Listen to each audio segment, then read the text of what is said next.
マシュ、君はたくさんの絆と未来に踏み出す意志と勇気を持っている。安心したい。俺はここで世界中を守る。この大陸にとって最後の希望を守る。亡くなった仲間たちのために二度と戻らないあの時間のため諦めるんだ。この先には進ませない。この果てしない記憶の中で君との出会いを心に刻もう。Hey everyone, this is Nitro. In this video, I'm going to be talking about the way to build the Sage of the Trees, also known as Oldius or Hobo. So, his basic role in Apex Arena is as a support AoE attacker. And he's a support AoE attacker because he can apply terrain effects with his AoE skills. More about the AoE effect later. He also does provide a mythical faction buff as an alternate option for the mythical faction buff, although he does prefer to bring 2 AoE skills instead of that. And finally, he can also bring Indomitable as his 3rd skill, as the 1-point skill, and then be able to revive that way. Some other useful aspects of the Sage of the Trees is that first, he's actually surprisingly usable at low star levels, due to the combination of his skill effects and the way you generally use him. Second, he has no melee damage penalty, unlike other mages, so you're able to choose to melee attack at will with Sage of the Trees rather than just doing ranged attacks. Third, his 3C has a knockback effect, so it can break enemy formations, especially enemies that, let's say, use Langrisser with Peace of Mind, because Langrisser would not get knocked back, but all the other characters would. So by breaking their formation, you give yourself the opportunity to kill the characters that have been knocked out of formation.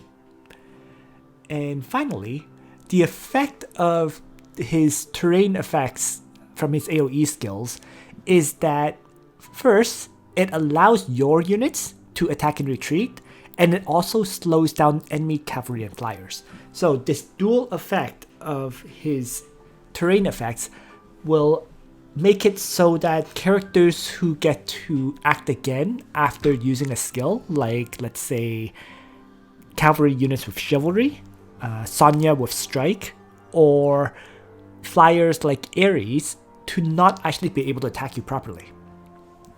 And the ability to attack and retreat is just always nice because you can have a character move forward, attack, and then maybe retreat back into your tank's guard range safely. So, with all that mentioned, let's go into the details of Hobo. His talent is called Guardian of the World. And Hobo is part of the faction's Yeeless Legends, just like the regular Langrisser, but he is also part of the mythical faction, and he's a faction buffer of the Mythical Realm faction as well. So, going back to his talent though, it has several effects, or 3 main effects. The first one is, as long as there's a friendly unit within 1, 2, or 3 blocks of him, Hobo's intelligence is increased by 10, 13, 16, or 20%. So, since it's an intelligent increase, his soldiers will not benefit. This means that they don't, because soldiers, even magic attacking soldiers, are attack based. So his int increase will only affect his own AoE skills or his own single target strike skills. The second effect of the talent is, as mentioned, he is not affected by melee combat penalties. And the third effect of the talent is that when the hero dies, you will dispel all debuffs from allies within 3, 4, or 5 blocks of him, depending on the star level. And in addition to this, all the affected tiles, so that's all the tiles within 3, 4, or 5 blocks, will gain the Dazzling Light effect for 4 rounds. And the Dazzling Light effect is that when enemy units with the movement type Flying, Cavalry, or all terrains are considered grassland, move onto this tile, they will require 1 extra point of movement. So moving through any tile that has the Dazzling Light effect will cost 2 movement rather than just 1. And in addition to this, when friendly units with the movement type of infantry or aquatic move on this tile, they will move 2 blocks after attacking. So the key point for this second part is that it's movement type of infantry, not that they're infantry class. So characters who have movement type of infantry include archers and assassins, they include mages, they include holy class characters, in addition to infantry and lancer characters. Aquatic, of course, is just aquatic characters, so not too much needs to mention about that. So it's a great, overall though, it is a great effect to have, the Dazzling Light effect. And of course, he applies Dazzling Light both when he dies, as well as with some of his AoE skills. Additional points about Hobo. Bond requirements for unlocking the bonds. Right? The second bond and the third bond require you to clear Time Rift maps. So second bond is clearing Time Rift 3.6. The third bond requires clearing Time Rift 3.1 Elite with him. The fourth bond requires you to clear the Gate of Fate number 4 to meet again with the Knight of Mystery's help. And the fifth and final bond requires you to complete the Gate of Fate number 5, the Future, with Listel's help. So the 2 characters you need to unlock his bonds, in other words, is Knight of Mysteries and Listel. In terms of maximum stats for Hobo, he has 2 different types of classes. The Wizard class is a standard mage class, and the Great Sage class is a holy class. Both classes actually have the exact same amount of hit points and the exact same amount of intelligence. Even the same amount of defense. The only difference between these 2 classes is that really matter is that they have a different amount of magic defense skill, where the Wizard has more. Overall, this means that Hobo should be used in his holy class, because holy class offers more gear options and has Hobo's overall best type of gear for him. One other thing to mention here about his maximum stats is that at 3,279 hit points, Hobo has very, very low maximum hit points. In other words, don't really expect to be able to survive assassinations or to survive AoE strikes because his hit points just does not allow for it. Okay. Finally, with regards to Hobo's soldier boost, he gets a 20% hit point increase, 15% attack increase, 35% defense increase, and 30% magic defense increase.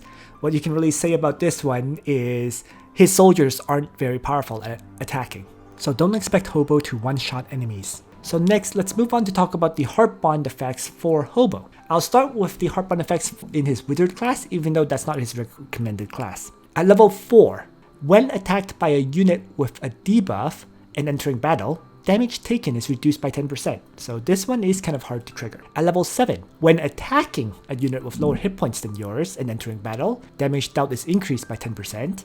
And at level 10, all hero stats are increased by 5%. As for the Great Sage Holy class, at level 4, when attacking a unit with lower hit points and entering battle, damage taken is reduced by 10%. At level 7, when unit hit points is greater than 80% and entering battle, damage dealt is increased by 10%.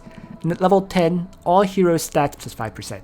So the Holy class is the ones that you're more likely to have, and they're pretty much related to having enough hit points or when you're attacking to trigger. So let's move on to talk about the useful skills for Hobo then. His Awakening skill is Wave Whisper. It has 2 effects. First, there's actually a command effect for it. And the command effect is that all allies within 2 blocks of Hobo get a 30% chance reduction of being critically hit, a 15% damage reduction against ranged attacks, and they also receive 15% additional healing. So it's just a useful command effect to have. The critically hit chance reduction and range damage reduction will always help, of course. So not too much else needs to be said about that. As for the active effect of this skill though, it does magic damage where you're attacking enemies along 3 lines with 5 range. These enemies are dealt 0.36 times damage, and it also pushes back the target's 2 blocks. All tiles that are hit by this effect also gain the Dazzling Light effect. So I mentioned already previously that it's great for breaking enemy formations if they're running Langrisser with Peace of Mind. You are able to counter this effect by bringing Langrisser with Tranquility rather than Peace of Mind. So that's his 3C skill. The second skill that is quite useful for Hobo is the Light Array skill. This skill has a 3 range and it has a span of 2 by 5 blocks. Interesting thing about this skill is that you can cast it just on terrain. A lot of skills need to target someone. This specific skill can just target terrain and still be casted. And Light Array has the following effect. It attacks multiple enemies within range, dealing 0.2 times AoE damage, not too much AoE damage, and it causes all affected tiles in that 2 by 5 span to gain Dazzling Light. The main reason this skill is so good, frankly, is because of the 2-turn cooldown. This makes it very usable over and over again. A third skill, which is useful for Hobo, is of course his faction buff. I generally say this faction buff is not recommended simply because you prefer to bring the Wave Whisper along with Light Array, but if you have no choice, if there's no choice but to bring him as a faction buffer, he has a really good faction buff, because it has an additional effect of range damage dealt is increased by 12%. And when you end the turn with a character without dealing damage, you get to remove 1 debuff from that character. The fact that this faction buff has 2 additional effects rather than just the standard 1 or even 0 makes it very useful. And both of these effects are quite good too. And the final skill that is useful for Hobo, the 1-point skill that you usually bring with Wave Whisper, is Indomitable. So it's the Indomitable skill that the original Landius also has. It's a 1-cost skill with a passive of granting you 20% hit points upon taking damage that would otherwise be fatal, and it can be triggered once per battle. So since it's a passive, just like with Landius as a tank, you can disable it as long as you disable all passive skills. So AoE debuffs can disable Indomitable, or a Peacemaker on Flyer class character, or even using a skill that disables passives, like maybe Frontal Assault. So those are his most useful skills, but his remaining skills are the following. He has a 2-cost command skill, Memories of War. This has an effect of increasing the damage dealt and reducing the damage taken by 12% for all allied infantry, lancer, and cavalry units within 2 blocks of Hobo, as long as they're attacking and entering battle. Because this is a command skill, it can stack with things like Miracle, or with Wilder's high stakes buffs. So that extra damage dealt and damage reduction can always help. The biggest problem is that it costs 2 points, so it can be very difficult to bring. And attacking within 2 blocks of Hobo is not easy either. He has 2 single target strike skills that he could potentially bring. And these 2 single target strike skills are Cleanse and Lightning Strike. Cleanse doesn't need too much introduction. Attacks a single enemy, dealing 1.5 times damage, and it's effective against demons. Also dispels 2 buffs from the target after battle. As for Lightning Strike, it does 1.5 times damage and is super effective against cavalry units.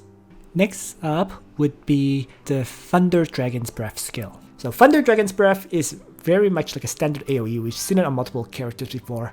It hits 3 straight lines in front of him with a 5 range. And it deals 0.36 times AoE damage to those tiles. It's super effective against cavalry and reduces enemies' defense by 20%. It's not that good for Hobo specifically because he already has the Wave Whisper skill as well as Light Array, and those skills apply Dazzling Light. This Thunder Dragon's Breath does not, so that makes it far less useful than his other AoEs. I should also mention, Thunder's Dragon's Breath might be worth bringing if you actually want an AoE skill that can do high damage, right? Light Array, as I previously mentioned, only does 0.2 times AoE damage. So if it's like a map where you don't need Dazzling Light at all, and you want your Hobo to bring 2 AoE skills that actually do high damage, you might actually consider bringing Thunder Dragon's Breath. I think that's a pretty rare situation, but it does actually have its uses. And his last skill is Defense Support. So Defense Support, after taking action, you grant an adjacent ally 15% defense increase, and they also get an immunity to defense and magic defense reduction and cannot be healed effects. Lasts 1 turn. Not much needs to be said about that. Not very good. I mean, there could be a potential battle in Apex Arena where you might actually choose to bring Defense Support, maybe to make it so that your tank gets that cannot be healed immunity and you don't have any other way of providing it, so you would choose to bring this skill instead of Indomitable, maybe. But in general, it's not considered a very good skill. So let's move on. Let's talk about the upgrade materials for Hobo. This chart basically shows all the upgrade materials you need. I'm not going to go into it too deeply. In this, the top chart has information about the awakening materials that you need for him, the red crystals and the orange crystals, and the hearts that he needs for the second awakening are shown as well. Beyond that, yeah, just refer to this chart if you need information about any kind of upgrade materials that you want to stock up on. Moving on, let's talk about the soldiers that Hobo has access to. So Hobo has access to 7 tier 3 soldiers. As usual, I have 4 of them shown on screen, with the other soldiers, the other 3, listed in the other soldiers section. So his soldiers are the Crystal Warlock, the Wizard, the Elf Master, for the ranged soldiers that Hobo can use, and then for melee class soldiers, which are not recommended for him, but the ones that he gets access to are Zealots, Exorcists, Vanguard Lancers, and Treant Guardians.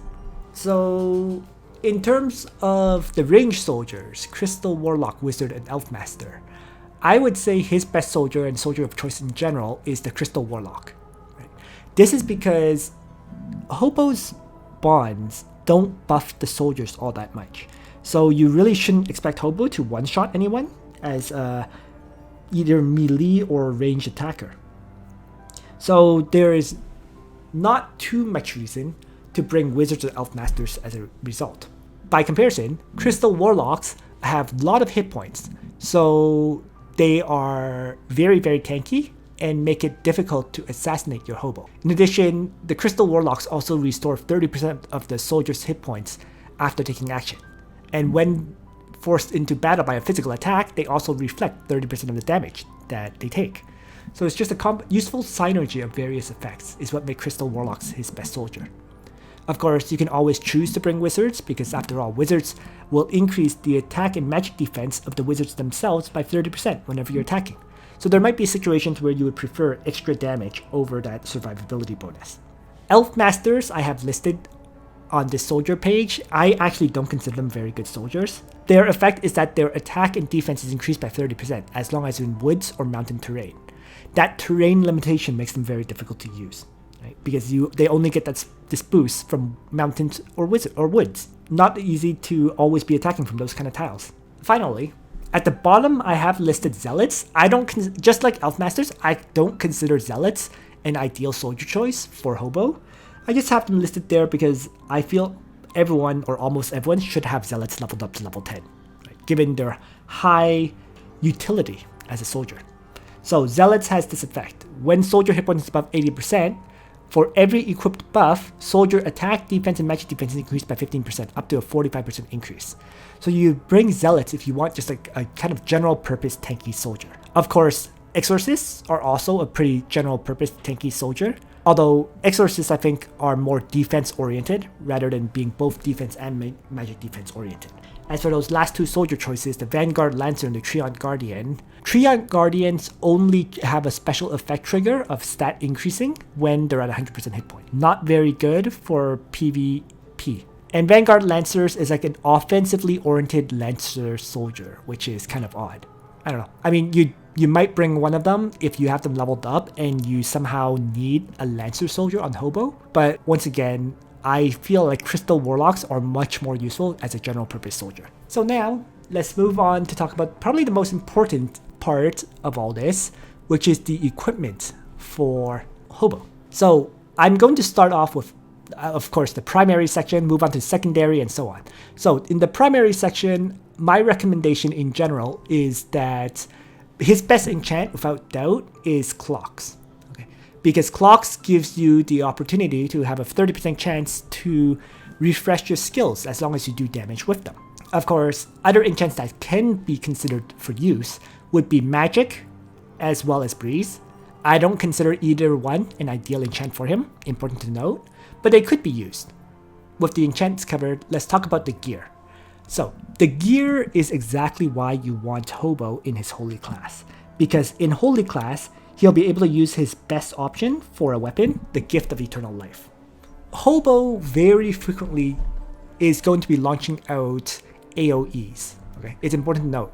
He's very frequently going to be launching out light arrays and his awakening skill Wave Whisper. But there may be times where you choose to have Hobo single target strike. In those situations, having the ability to either heal himself or heal an ally is huge. So that's why Gift of Eternal Life is his best weapon. Armor and headdress are pretty straightforward. His best in slots for both is just like any other mage or holy class, Tenyo's robe and Tenyo's headdress. The accessory choice is where it gets interesting. I listed his best accessory as Holy Ring because I feel immunity to silence is incredibly important for Hobo, but you can say he does have alternatives. And the alternatives include the following. The first alternative is the Vidar's Rose. So if you're doing Vidar's Rose, it gives you the ability to have a 30% chance of dispelling a buff from enemies who get damaged by him. So being able to dispel additional buffs from enemies is always a bonus, so that's why that's a viable option. But the thing to note with Hobo is very often you're using Light Array and Wave Whisper to lay down terrain effects to avoid getting attacked by the enemy. So very often you don't damage the enemy with these skills because you're launching them out for the terrain effects. As a result, it can be hard to say Vidar's Rose is his best in-slot accessory. The other option, Dimensional Jewel, will reduce your cooldown. So it has a 30% chance of reducing your cooldown by 1 turn when you damage an enemy. Dimensional Jewel suffers from the same problem as Clocks does, in that if you don't damage an enemy, which is where you're often using Light Array and Wave Whisper, then that has no chance of triggering. In the case of Clocks, however, it's a situation where you just don't have a better option, frankly speaking. Yes, you can Full Moon, you can Breeze, you can Magic, but I think overall Clocks offers the most versatility. And if you do get that luck trigger, it can always help, such as launching 2 Wave Whispers in a row. So let's go back to talking about his gear. So in the secondary set for Hobo, I have listed as an AoE set, where you bring Miracle Staff along with Tenyo's robe, along with a Soul Stealer headdress to silence enemies, and finally capping it off is the Vidar's Rose. So the Soul Stealer headdress can silence enemies within 3 blocks of him, and the Miracle Staff in Vidar's Rose, of course, is about adding extra debuffs and dispelling buffs from the enemies. The temporary set number 1 I have listed is a temporary set that's totally different from what I think is his best in slot set. So this set is just a mix of various gears that you can potentially use. That's why it's a temporary set. So things like Red Moon, things like Death's Robe, things like Witch's Reminiscence if you don't have either Soul Stealer headdress or Tenyo's headdress, and then Dimensional Jewel for that extra cooldown. And finally, the second temporary set is just items that you should have, period. And then this would be a Blue Moon, a Galaxy Cloak, a Dark Crown, and a Drop Near. So all of these items are very easy, very common, very easy to get, that I think everyone should have built. So that's why I have that listed as a temporary set. Overall, I would say the primary set is the only set that's really worth considering for Hobo. And finally, for class mastery enchants, my recommendation is pretty much the following. First, you just want to maximize intelligence, so there's intelligence in every slot. For weapon and accessory, you probably want hit points as well as skill, or defense and skill, because that would give you enough skill to not get 3 times by Omega. And then the hit points or defense is just to increase survivability. Armor and headgear slot, of course, you want int, hit points, and defense. Very standard mage setup, in other words, for the class mastery enchants. So with all this covered, let's move on to the battle examples of Hobo in action. The first battle I wanted to demonstrate comes from the Chinese server battles between the top 4 players during the 2nd anniversary. So this battle features Clung Klee against another top level player, and what's happening here is both players actually bring Hobo on their team. So player 1, Clung Klee, has Landius with Hobo, along with Bozel and Florentia, and finally the 5th character is the Overlord Mage Ainz Owengul. Player 2 has Ares, Hobo, Gizaroth, Wowler, and the last character was Lestel. Clung Klee starts the battle by launching out Light Array to lay down that 2x5 terrain effect to slow down Ares or Listel if they wish to attack. Because they're both considered flying class, so to move through those tiles, it's going to cost 2 movement each, eating up 4 movement to move through it. So player 2 now decides to drop a construct with his Gizaroff.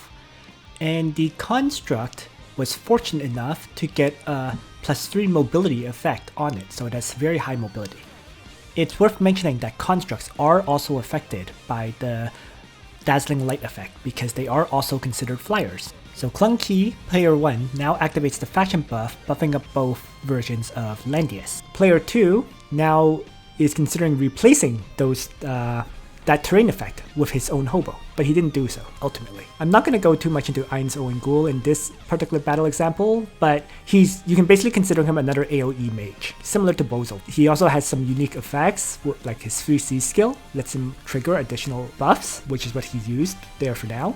So basically, Clunky is using a AoE team, whereas player 2 is using an AoE team without a tank. So one's playing a traditional tank with AoE team, the other is playing like a pure AoE assault. They are taking a little bit of time to think about their movements, right?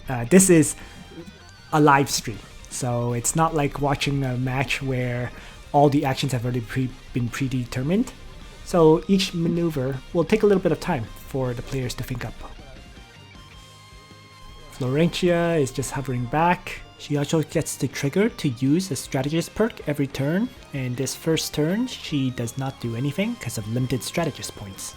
And then Ares also starts maneuvering forward.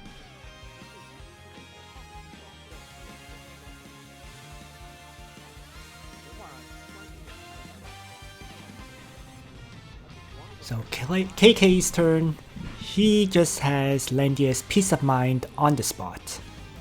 Gizaroff did a turn 1 summon of the construct and follows up with a turn 2 faction buff, which is actually the proper way, in my opinion, of using Gizaroff as a side note. This is an off branch, but it's because the cooldown of summon construct actually matters, so using it on the first turn is more important. Ain's continues to basically self-buff, triggering more additional bonuses on himself, and now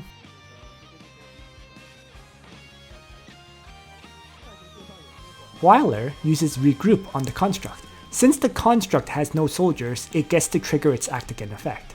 So that was done to allow player 2 to have multiple characters act at the end of the turn, 2 of them, so he's preparing to assault this turn. Clunky does a very smart thing there. He moved onto the terrain effect, launched out his 3C to knock back Weiler, Listel, and Ares, and then because he was on the terrain effect, being the Holy class having infantry movement, was able to move 2 tiles back into Landius' guard range. The key here is that Listel, Ares, and Weiler have been knocked back, so the regroup for attacking with multiple characters strategy has been destroyed, because the characters are now too far away, and with the terrain effects, they just can't move forward. So we see right here that Listel can move maybe 2 tiles forward, and that's it. He's considering having Hobo replace those terrain effects, but there's still a few tiles of terrain effects, and he decides that it's ultimately not worth doing so. So the assault strategy of this turn for player 2 has indeed been destroyed.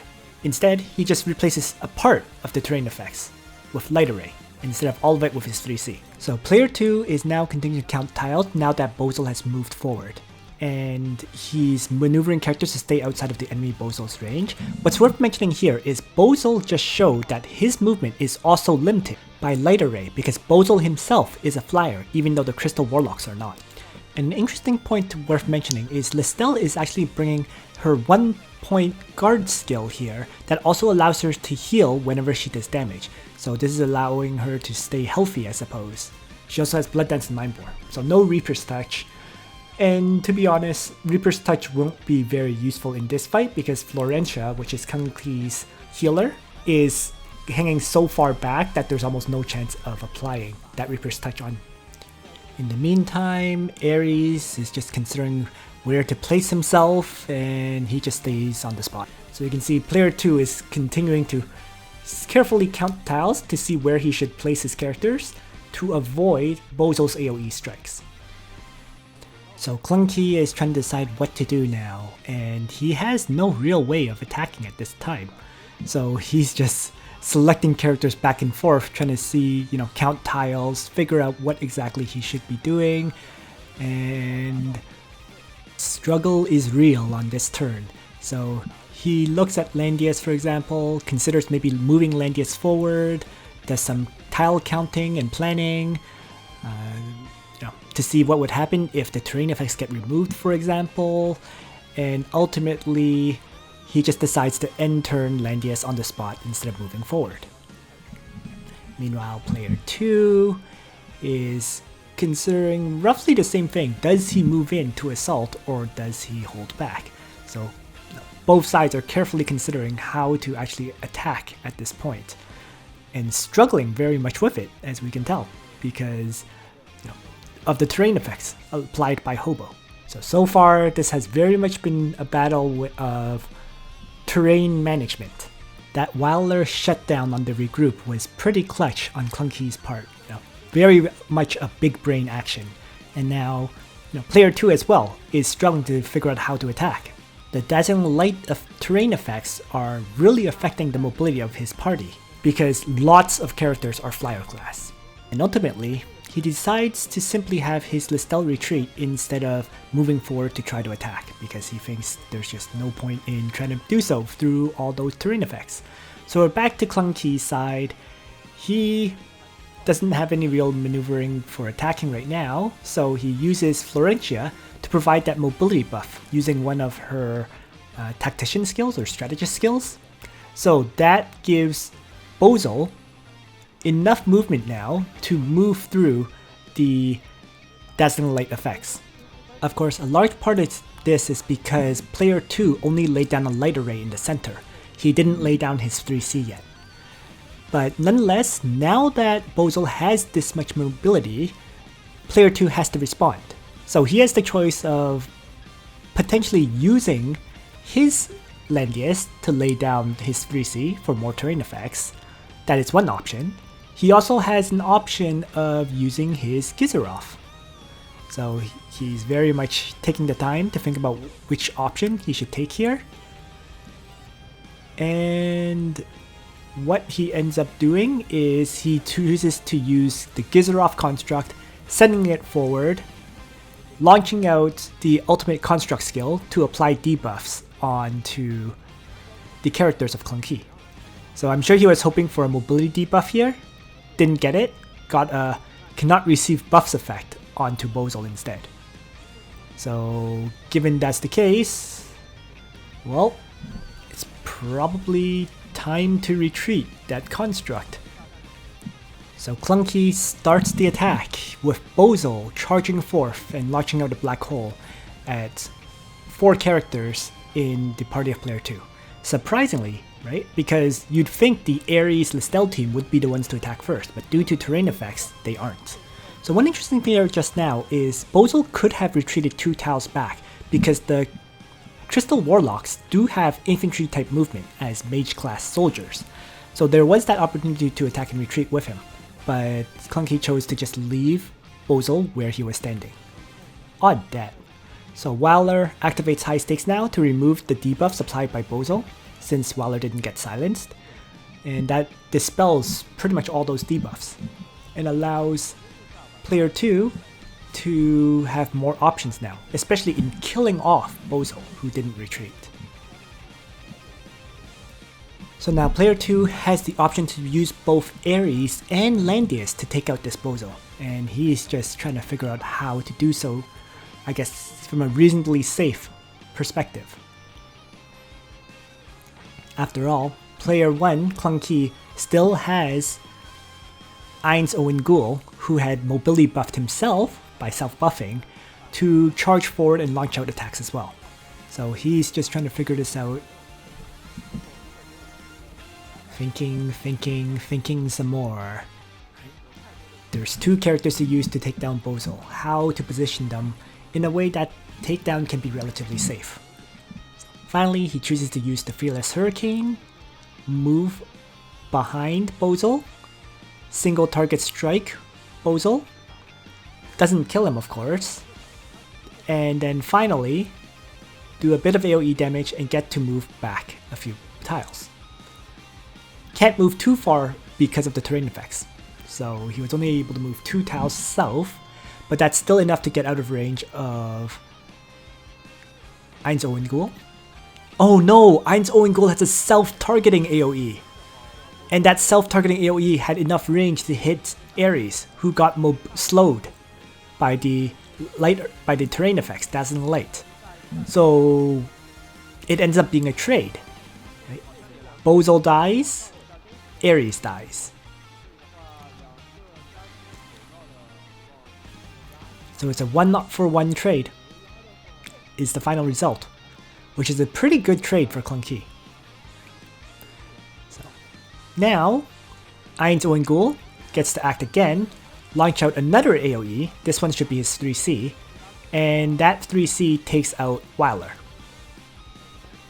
So this is definitely suiciding Eins Owen-Ghoul, but it turns into a 3v3 at this point. Right? Wyler's dead, Ares is dead for player 2, Eins Owen-Ghoul and Bozel are dead for player 1. So the battlefield is getting reduced. Florentia also has an AoE attack, which she just used. I think it did some damage to Hobo of player 2. Not too much though. Right? This Florentia doesn't have a faction buff, so there's only so much she can do. And then she used a tactical skill to apply that tactical skill on Landius to hopefully remove the silence, right, with the Forest Priest. That first use doesn't remove it. So Gizerov quickly takes out Eins Owen-Ghoul, right? The construct could have been used to finish it instead in case Gizerov doesn't do enough damage, but Gizerov himself was enough. So now player 2 taking control of Hobo, launching out a light array to apply, I guess, more terrain effects and do a tad bit of AoE damage. And this also just stays out of range of the enemy Hobo's attack. Right? So the enemy Hobo has to use his own AoE. So what's worth mentioning as well is Gizerov is not demon class here. He's mage class. So this is, I guess, to prevent Hobo from doing too much damage to the Gizerov as a holy class character. Right? Holy against demon is just nasty. So an interesting thing worth mentioning too.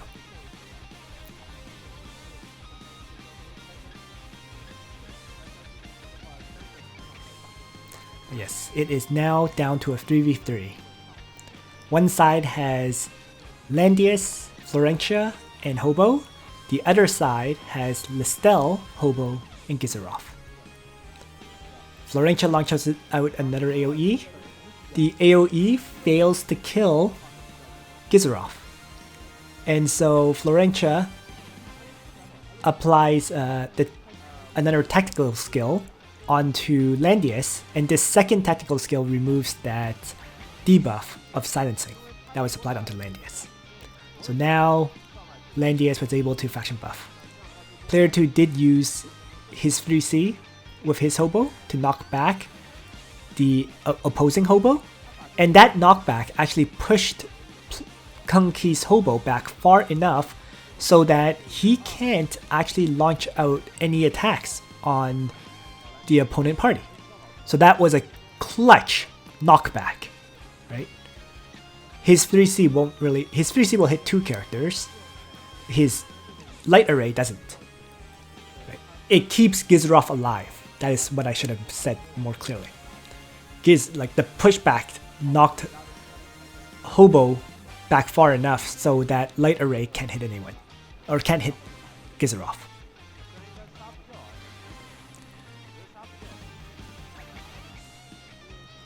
So now, Construct jumping in,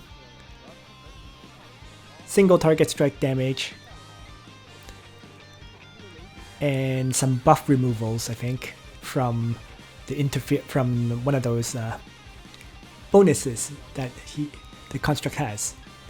What's worth mentioning is, if Clunky had actually run Templar Knights instead of Royal Cavalry, he would have been much better off in this fight, I think, because all the attackers of player 2 are magic damage. Right? Like right here, for example, we saw all of those soldiers on Langrisser die off because they took too much magic damage. So it's interesting that he chose to run Royal Cavalry instead of Templar Knights. In any case though, Hobo launches out an attack onto Listel. Does not do enough damage to kill off this Listel. This Listel has an insane amount of hit points. It's like 20k hit points. But the damage that Hobo did was mainly targeted at the soldiers. So Listel Blood Dance takes out Hobo's first life. He's still alive though, and so he gets to launch out yet another light array.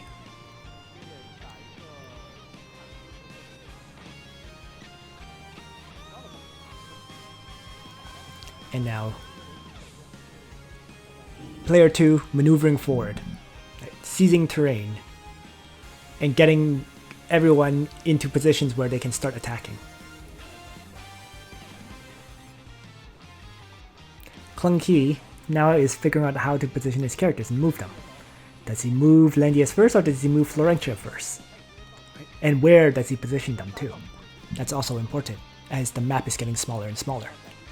So, thinking, finally decides to place Langrisser in a peace of mind position where he can guard Hobo. Meanwhile, Gizerov summons another construct. And now Florentia heals up Hobo. Gets the tactician skill or strategist skill, whatever they're called, and uses it to heal up Langrisser a bit too. So everyone's pretty much at full hit points against a very heavily damaged player 2 team. First, he'll start off with Listel Mind Boring. Heal reversal.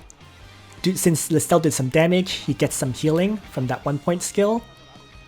Langrisser runs forward, crushes the construct, the newly summoned one, so he can't ultimate construct his party. So, player 2 probably should have used the ultimate construct first, but he's on the time limit now. So he starts off, Gizerov, Suicide Strike, Construct summoned, and Construct maneuvers forward and hits Hobo. Also triggers an AoE damage hit that also I think removes debuffs or debuffs. Either removes buffs or debuffs everyone on Clunky's party. So just like that, his party is actually in trouble. After the Mind Bore,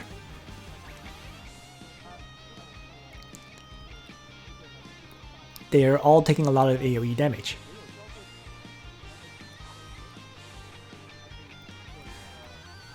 So, player 2 Hobo, Lightning Strike, down goes Langrisser's first life. Even though he was damaged, Langrisser, because Lightning Strike does extra damage to cavalry, he was taken down. And Hobo launches out another attack on Listel, but the Listel who was healing up from that skill is actually pretty healthy. And because she's pretty healthy, she launches out a Blood Dance, and boom. That Blood Dance takes down Florentia, heal reversals Hobo once again, so that he can't really heal at this point, and suddenly Clunky is in serious trouble. I'm not sure Hobo can even attack at this point, because he'll probably kill himself via healing with the Gift of Eternal Life in this kind of situation.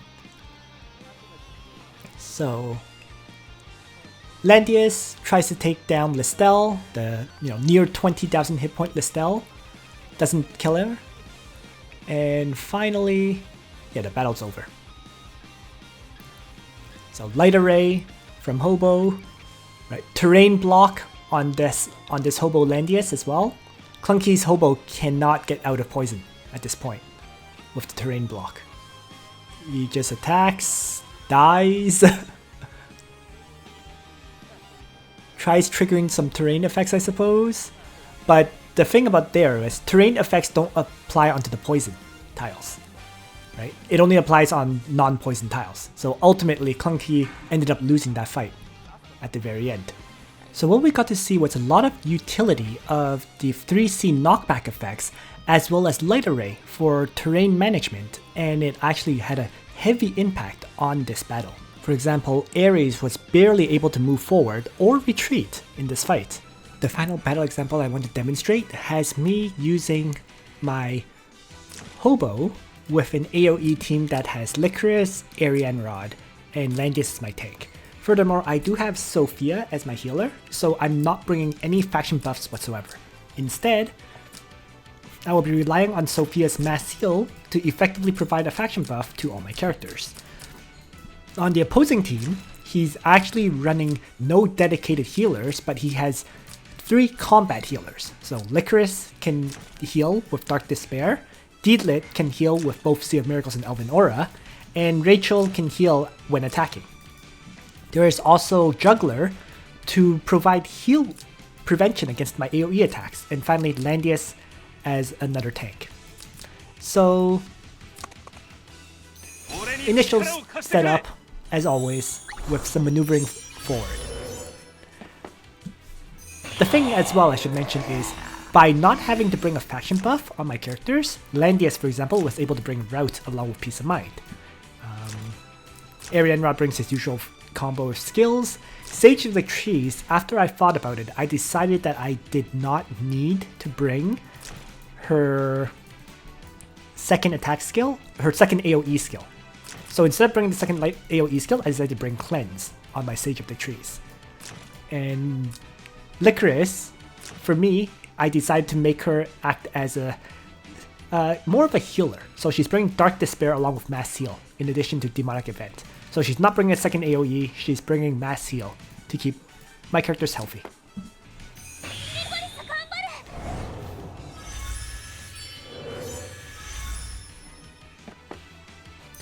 So meanwhile, player 2 is also setting up and maneuvering forward.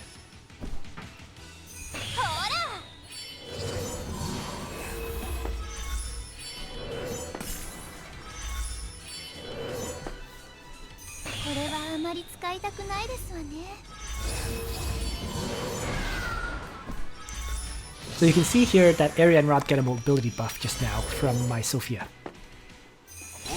The advantages of bringing multiple Tenyos headdresses.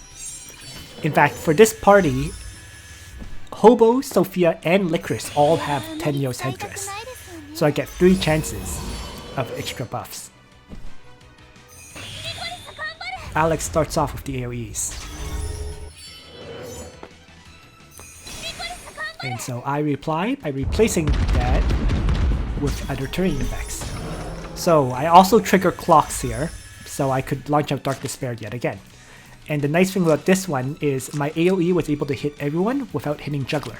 So you can see Landius, Rachel, and Licorice all took damage and debuffs without getting any kind of healing.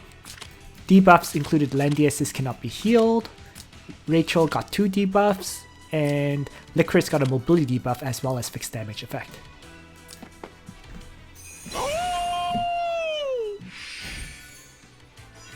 So Alex jumps in with the Master of Ice. And I start things off with Total Destruction to knock the Juggler back. So I probably made a mistake here as a side note. One thing I didn't realize was I knocked Juggler back into water. Just as a quick point. Okay, the 2 tile knockback pushed this Juggler back into water. So slightly annoying, but that's the map terrain effects.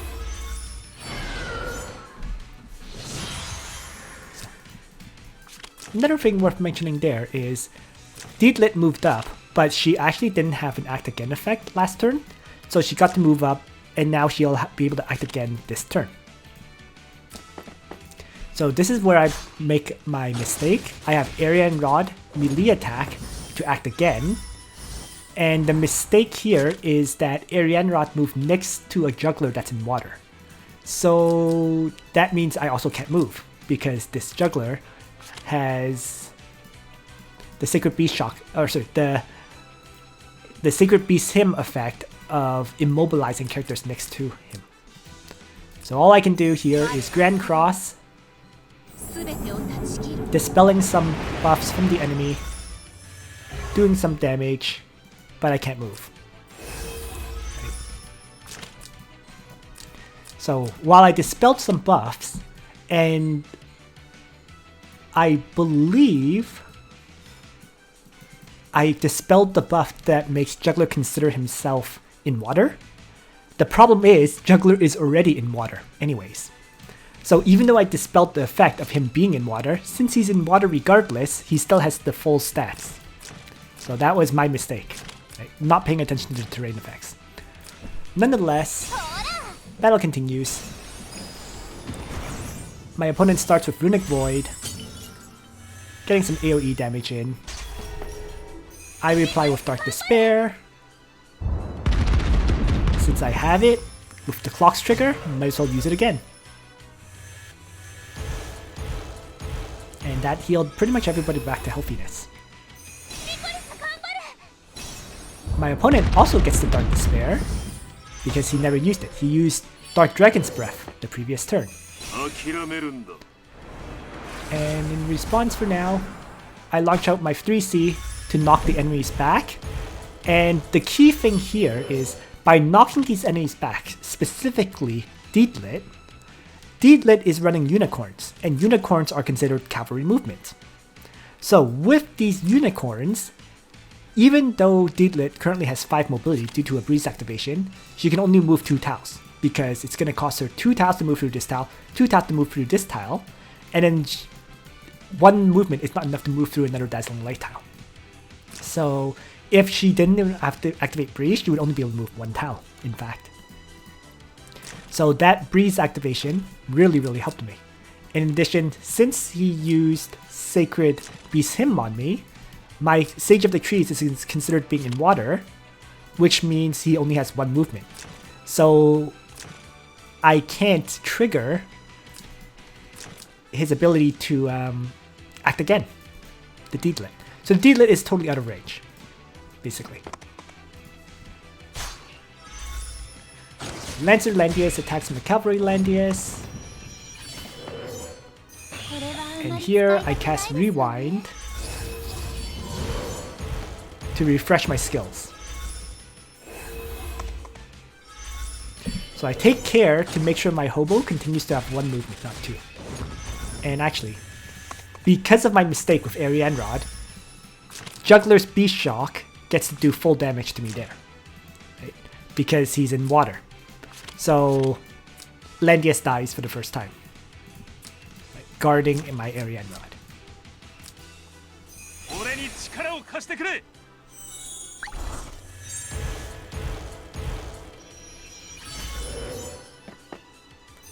Meanwhile, he Sea of Miracles, the AoE heal a bunch, and that's it.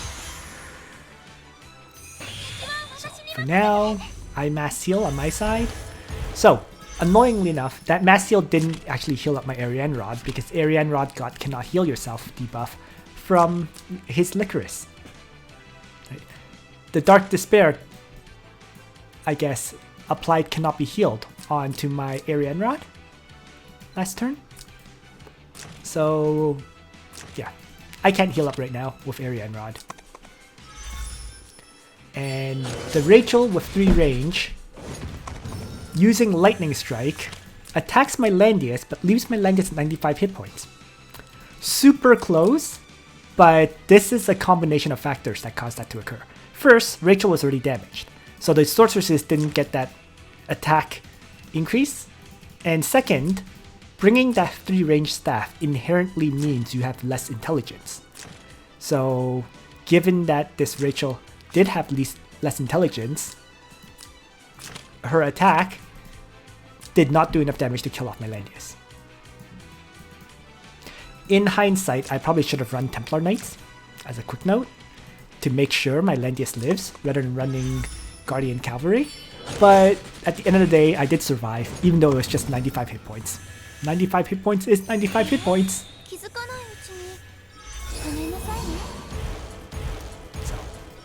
Goal is to continue to try to keep Langrisser healthy.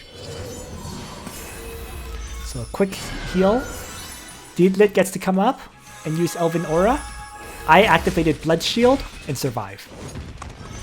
So clutch activation there of Blood Shield, keeping my character alive. And now I have my Ariane Rod launch out her knockback strike. So I used Total Destruction there because I rewinded the last turn, so Total Destruction is active again, and that was able to knock back both Rachel and Deedlit down the tile. And because my Langrisser survived, he chose to have his Langrisser attack my Langrisser, taking him out. This leaves both Deedlit and Rachel unguarded though. So I choose to quickly kill off Deedlit. So I lost my tank, he has lost Deedlit so far.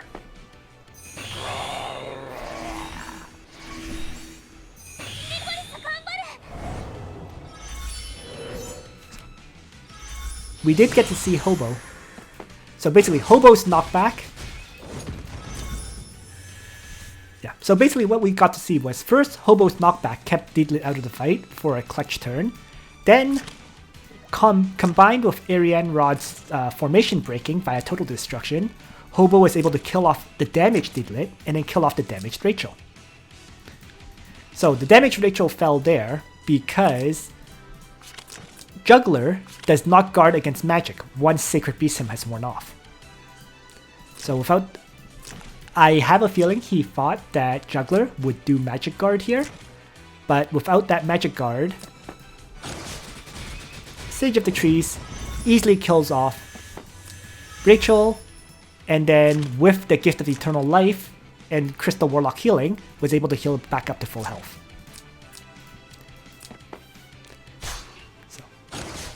Langrisser tries to do a physical attack now on my Ariane Rod, but Ariane Rod lives, right? Her magic shield was broken by Rachel, but her physical shield was never broken. So this Langrisser attack did not kill off this Ariane Rod that had 100% damage reduction. If he had used Licorice to attack my Ariane Rod, she would have died, but he didn't do that.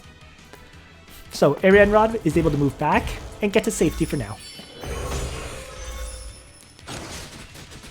Crystal Warlocks easily tanks all the damage that Juggler does. And then I have my Licorice range attack and take down Langrisser's first life. So Langrisser is down to 1 life, Juggler is the way he is, Licorice is the way she is. He now uses Dark Dragon's Breath to wipe out my Ariane Rod. And so I just quickly have my Sage of the Trees now wipe out the nearly dead Langrisser. Juggler continues to try to damage my characters, right? Not doing all that much, although I do have Cannot Be Healed applied on Licorice right now. So the debuffs applied by Licorice, annoyingly enough, there was a silence on my Sophia, and I cannot be healed on my Licorice. Well, so be it. I used Dark Despair there. And the Dark Despair, dispelling 1 debuff, removed the cannot be healed effect. So in the end, I managed to heal up significantly. And also, I was hoping to remove the silence on Sophia. Unfortunately, she got the other debuff removed. So she lost 1 of the debuffs, but she didn't lose the silencing. So be it. Just move her up.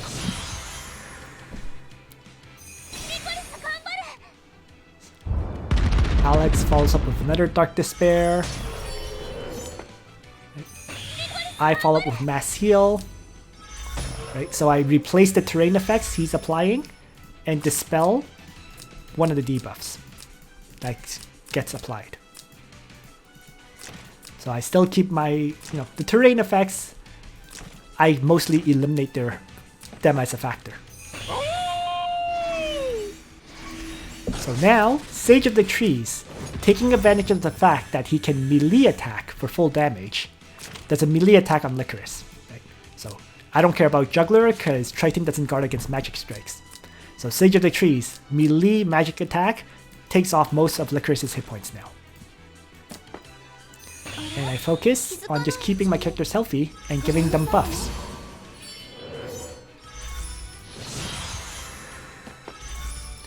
Juggler jumps in for a Beast Shock. And what we see there is Juggler without the magic increasing of part, the Great Dragon Barrier part of Sacred Beast Hymn, without the faction buff, just doesn't do enough damage to one-shot Licorice because of the Crystal Warlocks. So it shows how Crystal Warlocks are surprisingly tanky. Right? If Juggler's Lobsters does not kill off the Crystal Warlocks, as in this case, Juggler himself does not have enough attacks to kill off Licorice. So Licorice just survives that. And then my Landius melee attacks Licorice one more time to kill her off. And now it's 3 against 1. No, he has no real way to fight me any further, and so he surrenders. So this is a battle that we got to see Landius being used in actual combat, doing damage. And while it takes him 2 strikes to kill off an enemy, as long as the ability to attack in both melee and at 2 range makes him very, very versatile in that sense, at damaging and potentially killing off enemies. And of course, it's also worth mentioning that with Sage of the Trees, mine is just 3 stars. So his intelligence is actually quite low. Right? I have 458 plus 357. And I believe Sage of the Trees' maximum intelligence is way higher than this. It should be, I think, like 540. It should be the base intelligence. So even though my Sage of the Trees is not really leveled up, he still was very, very effective in this fight.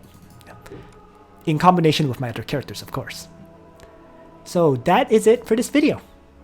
Thanks for watching, everyone. I hope you found these 3 demo battles useful to you in demonstrating how Hobo can be used. And on that note, Nitro out.